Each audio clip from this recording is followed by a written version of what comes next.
Hi, I'm Norm Abram. Welcome to the New Yankee Workshop. I'm told that one of the fastest growing sports is croquet. Now, if you're going to play a game of grace and elegance, you have to have the right equipment. So today we're going to build our own mallets and a box to store them in. That's next, right here on the New Yankee Workshop. Today we're in Newport, Rhode Island, at the estate known as Chateau-sur-Mer. It's cared for by the Preservation Society of Newport County, and we're here to learn about the game of croquet. They have a beautiful croquet lawn back here. Now, the equipment that's used are these mallets, hardwood mallets, often bound with a brass ring, and the shaft is made of either hickory or ash. Now, the balls are no longer made out of wood. They're made out of a composite material so that they stay round, and the metal wickets are only a 1/16 of an inch wider than the ball itself. Now, the gentleman in the shorts, he's the president of the Newport Croquet Association. Earlier we had a game. It was pathetic. And then, being ball in hand in blue, I can now peg him out and then peg out myself.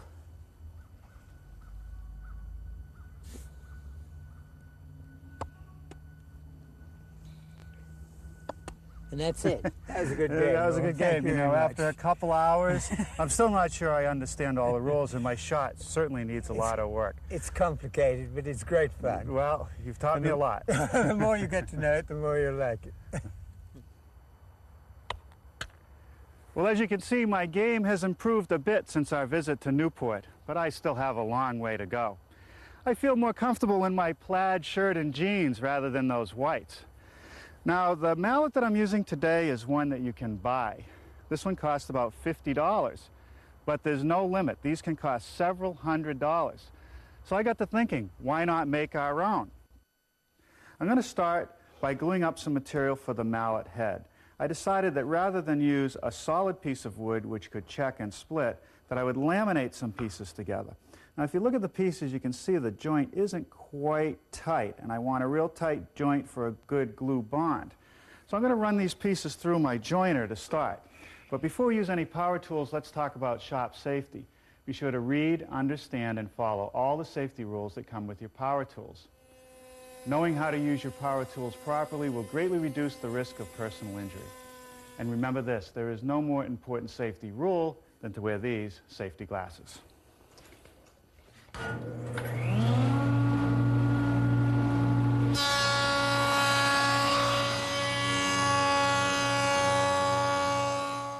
Now, you've seen me do this before. I'm just spreading a thin layer of this polyurethane glue.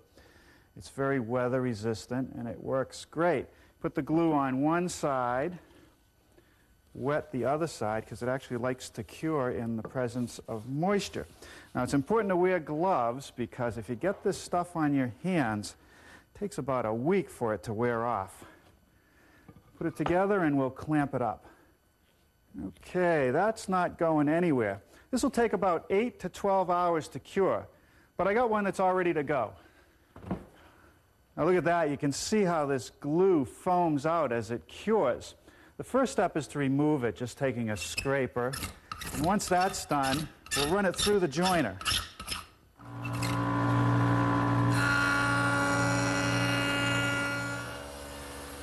Now with two faces, smooth and square, I can run those against the rip fence to get the square blank that I'm going to turn. Okay, there's blanks for two mallets.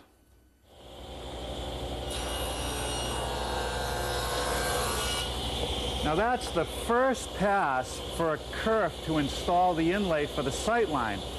Now if I turn it around and run it through, I know that the slot is perfectly centered. Here's the strip of hickory that I'm going to use for that sight line. I'm using some exterior carpenter's glue. Just tap it into the kerf, put a spring clamp on it, and we'll let that dry. Let's take a look at the shaft. It's rectangular in shape, and it has the corners knocked off for comfort. I start out by taking some of my hickory and milling up the blanks and cutting them to length. Now I want to run them through the joiner to chamfer the edge. At my joiner, I've tipped the fence to 45 degrees. Now it's a real tight space down there, so I want to have a good push stick to run the pieces through. Okay, I've mounted one of the blanks in my lathe and tested it to make sure it's balanced. I've taken the prototype shaft and set it up here so you can see what we're trying to do. The top 18 inches of the shaft remains rectangular. Then I'm going to cut in, make it round with a slight taper down to this knob, and then I'm going to turn the end exactly 7/8 of an inch in diameter to fit the mallet head. And that's where these calipers come in handy. That has to be very precise. I'm going to start the turning by using my gouge.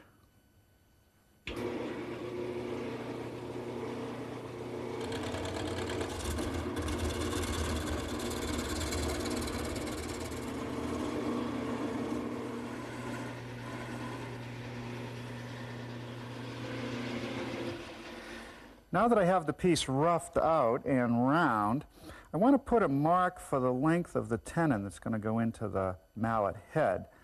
And I'll just mark it, turn the lathe back on, mark it all the way around. Now I can speed the lathe up a bit and start to refine the shaft. All right, that's pretty good. Now I can start working on that tenon. I'm going to use a parting tool and make a cut right at my line until I get down to the exact 7/8 inch diameter. Once I've accomplished that, I'll use that as a reference to make the rest of the tenon.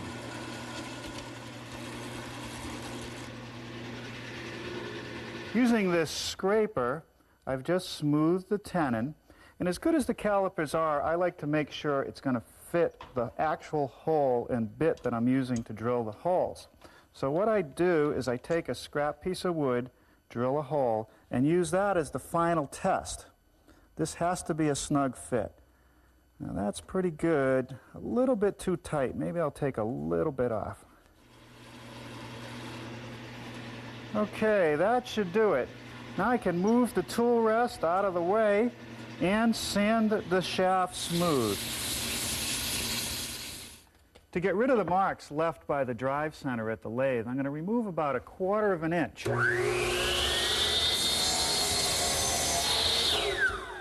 Now I'm going to turn the miter box to 45 degrees and just chamfer the corners.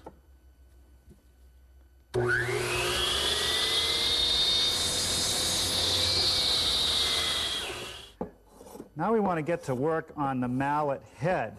First thing I want to do is plane the sight line down so it's even. Now to save me some time at the lathe, I'm knocking off the corners of this blank, simply with the saw blade tipped to 45 degrees. It's going to be a lot easier to drill the hole for the shaft in the mallet head before it's round. So I'm using a 7/8 inch Forstner bit, and I'll drill all the way through.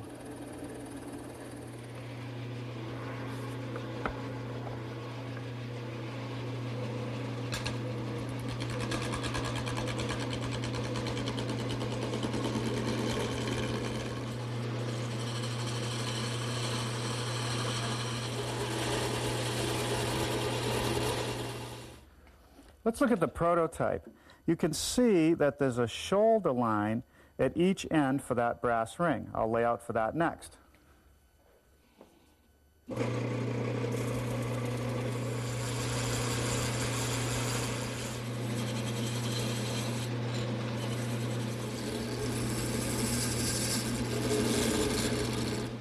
The next step is to take this skew chisel and make a V-cut right along this layout line. That'll give me the chamfer at the head of the mallet, and it'll show me where I want to cut it off.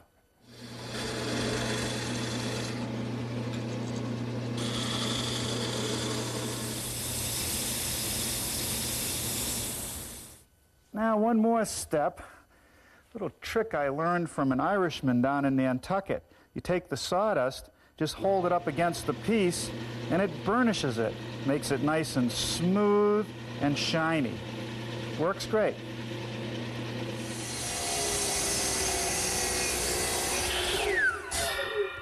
Now here I'm just cutting off the excess so I won't have the centering holes showing in the finished head.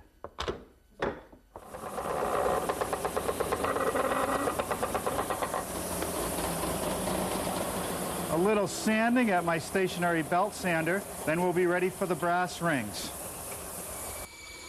We picked up the brass pipe for the rings from our local brass supplier. They're rare these days, but we did find one.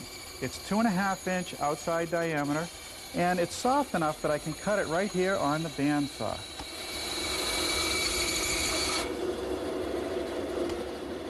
Now we'll just clean up the rough edges at the belt sander.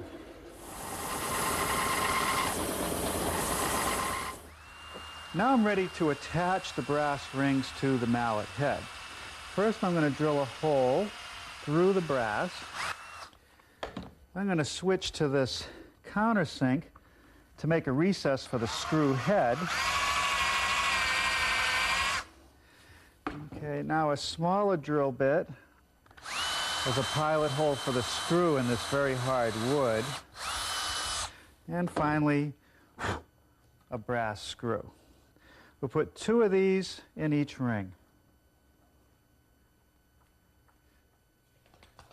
All right, let's start to put the mallet together. First thing is I'm going to slide the shaft all the way in, and I want to make sure that the head is square to the handle. So I lay it on a flat surface and just turn it until both are parallel with the table. And then I just take a pencil and put a mark here to key it, so when I actually glue it, I don't have to fool around lining it up. Now I'm just going to trace the outline of this excess and trim it at the miter saw.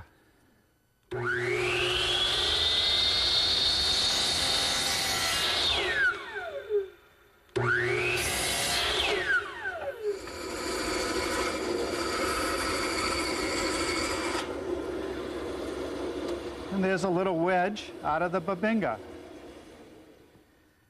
Now a little of our water-resistant carpenter's glue. Just put a thin coat on the shaft and a little bit inside the hole of the mallet.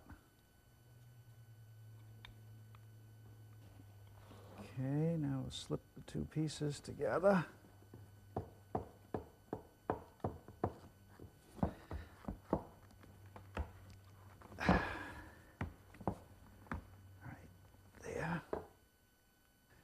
A little more glue on the wedge and some in the slot of the shaft, and we'll just drive that in.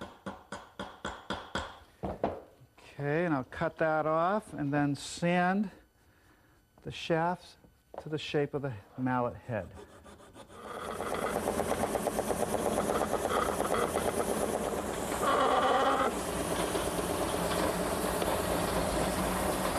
Okay. This mallet's ready for the finishing room. Well, I can't think of a better finish to protect our mallets and show off this beautiful babinga in our hickory than spar varnish. If it works for boats, it's going to work for the mallets. I'll put on a couple coats with a light sanding in between.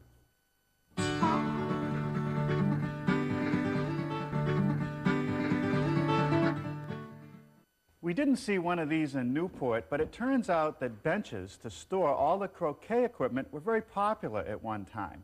It was a place for the equipment, and it was a place for the players to sit down when they weren't participating. So we came up with a design of our own. It consists of a back leg backrest post, a front post, and a nice curved armrest with a panel down below that sits between a couple rails. Now, I want to get started today working on the back leg. Once again, we're going to turn to our river-recovered cypress because it's a good rot-resistant wood for outdoors. I've laminated together a blank of 8/4 stock and 3/4 stock for those legs, and I've done the layout.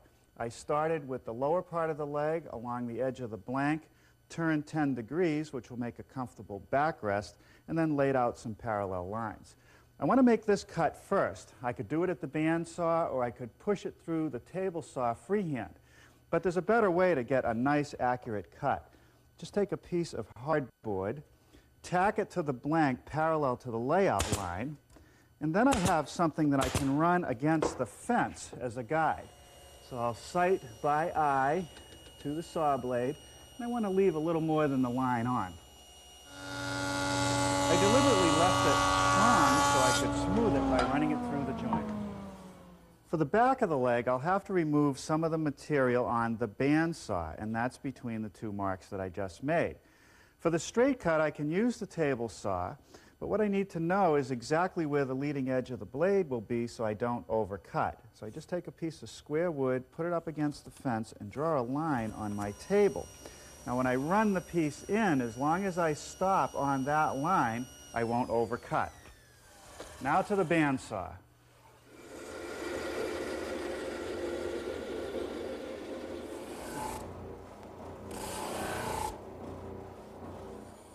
Now back to the bandsaw to sweeten the top.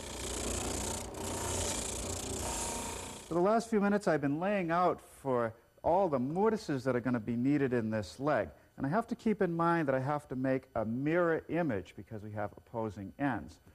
The first mortises I'm going to drill out are this one and this one, which are for the backrest, and a third one which will be for this armrest. I'm going to use my dedicated mortiser with the largest chisel I have, which is 1/2 inch, to make these mortises. While the 1/2 inch chisel is in the mortiser, I want to make this mortise in the armrest piece, which is all laid out on this blank. As you can see, I've now switched over to my 3/8 inch chisel, and that allows me to make all the mortises for the rails which will form the box. The next step is to make a groove between the two mortises for the backrest, and that's going to receive some 1/2 inch plywood as a panel. To do that, I've set up my router table with a 1/2 inch straight cutting bit, set the fence so that it's going to be right in the middle of the mortise. I've transferred a couple marks around to the center of the mortise. I'll drop it in over the bit, push it through until I reach the other mortise. That's all there is to it. There's another groove that I need in these pieces between the mortise for the box rails. Here's a sample of a lower rail with the tenon that fits into the mortises I made earlier. It has a groove down the center which matches the groove that I need in the leg. Here's a piece of 1/2 inch plywood that I've rabbited the edges on, and that will fit into those grooves, forming the panels for the box. The groove that I need between those mortises is next. Here I'm running some rail stock, and the idea is to get a 1/4 inch groove right down the center. So with the 1/4 inch dado head set up, one pass, turn it around, run it through, and I know it's centered. This 1/2 inch groove is in a rail for the backrest, and it will receive the 1/2 inch plywood. With my dado just slipped under my sacrificial fence, I can rabbit the plywood so it'll fit in the grooves. Here I'm beginning to form the tenons on the rails for the box. These are called the shoulder cuts. I've made an adjustment to the height of the saw blade, raising it to 3/8 of an inch to make a shoulder cut on each edge. A couple quick passes at the bandsaw complete the top and bottom edge of each tenon. Here I'm using my tenoning jig to make the cheek cuts to complete the tenon. Here I've turned my miter box to 10 degrees, and I'm going to make a cut on the end of the blank for the armrest. That takes care of the first shoulder cut on the end of the armrest. Now I'm going to turn my miter gauge 10 degrees on the other side of 0 and make the second shoulder cut. At the bandsaw, I can freehand the top and bottom shoulder cuts for the tenon. Here I'm bandsawing the armrest. After I complete this, more drum sanding.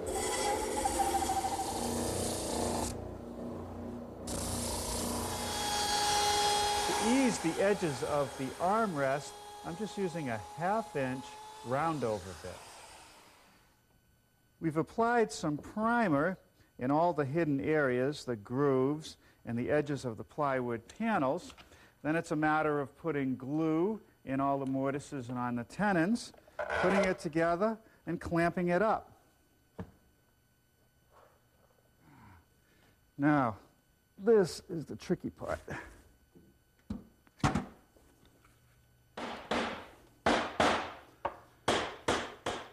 Okay, now a couple cleats along the bottom rail, glue and brads, and they will support the boards for the bottom of the storage box. The bottom of the box is just some 1x4 pressure-treated lumber, loosely fitted and secured with some brads.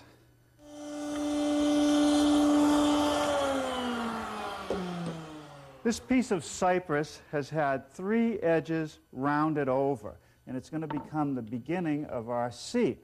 Now I need to notch out the corners so that it'll fit around the legs.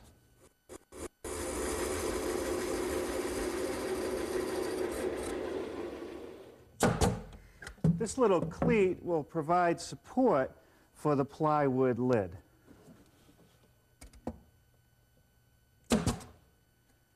The lid is hinged with 2 hinges secured to the underside of the plywood lid and to this back rail.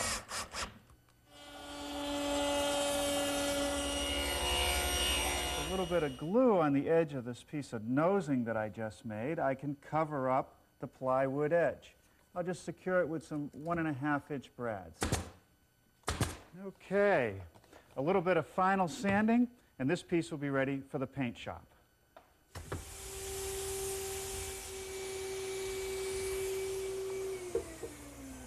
Okay, well that takes care of the primer coat.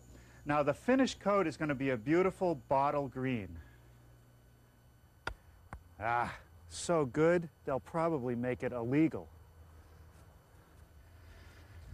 Mr. Abram will be using the Babinga mallet with the hickory shaft for a perfect shot. Hey, look at this. Told you we were going to paint it a nice bottle green. And look at the inside. Plenty of room to store all the equipment. Well, now that I have all this stuff, maybe I should invite the Newport crowd up here for a home game. Of course, I'd have to wear my whites again.